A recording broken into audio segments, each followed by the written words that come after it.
Hey guys, Paxton Boyd from ESPN 106.3 here. We are at Treasure Coast High School this week to hand out this week's Land Rover Palm Beach Player of the Week award, and this week it goes to softball player Cassidy Curd here of Treasure Coast. This week she picked up her second one-hit shutout of the season in a 5-0 win over Centennial. She struck out 8 batters in that game. She also struck out 14 in a 6-3 win over Fort Pierce Central. In that game, she also went 2 for 3 at the plate with an RBI. And most impressive, she's doing it all as a freshman. So I came up here to ask her what's been the key to her success this season. With Cassidy Curd, our Land Rover Palm Beach Player of the Week.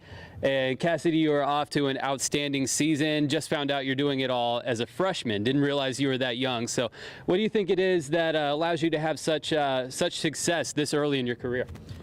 I definitely think it has to do with my coaching and my experience. I've been playing softball since I was 5 years old, so that definitely puts in a factor. Coach Joe, being the amazing coach he is, and just having the teammates that I have, they're very supportive and they've really shown me the ropes coming in as a freshman. That's definitely helped a lot. You don't carry yourself like a freshman. Very mature, very, you carry yourself much older. Why do you think that is? Kind of how my parents raised me. They always showed me be humble, respectful, honest. I've always been that way. Kind of playing with older girls. I've always played with older girls from when I played 10U to when I played 16U now. Just came with age, I guess, and who I was around, who I surrounded myself with. Cool.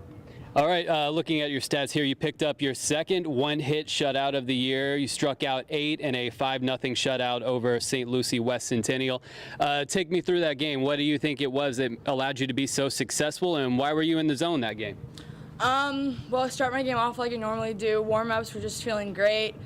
Came into that game knowing some of the players. I knew that a lot of them could hit. A lot of them, I knew moving pitches had to be on.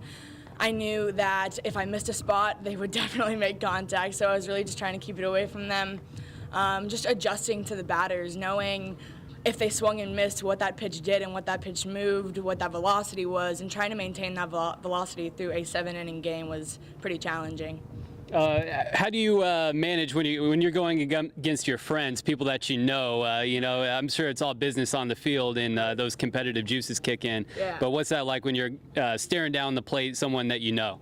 I mean, it's fun. I love it. I think it's beneficial on my behalf and theirs, knowing their strengths and weaknesses, and they know my strengths and weaknesses. But it's fun. At the end of the day, I text them. I'm like, hey, nice hit, or like, hey, look out for that pitch. It's all fun and games in the end. Right. Okay, looking at your stats again, 2 for 3 with an RBI. You got a win on the mound, struck out 14 in a 6-3 win over Fort Pierce Central. Struck out 14. What's the most you've ever struck out in a game? The most I've ever struck out was 17. I walked the last batter in the lineup to blow a perfect game. But yeah, that was my most strikeouts in one game. Is that your goal to hit 18? My goal is to hit 18, yes. You feel like you can do it? I do. I feel like I can do it this season, hopefully. All right, well, you're on the right track. Just the start of what undoubtedly will be a fantastic career for Cassidy Curd. She is our Land Rover Palm Beach Player of the Week. For ESPN 106.3, I'm Paxton Boyd.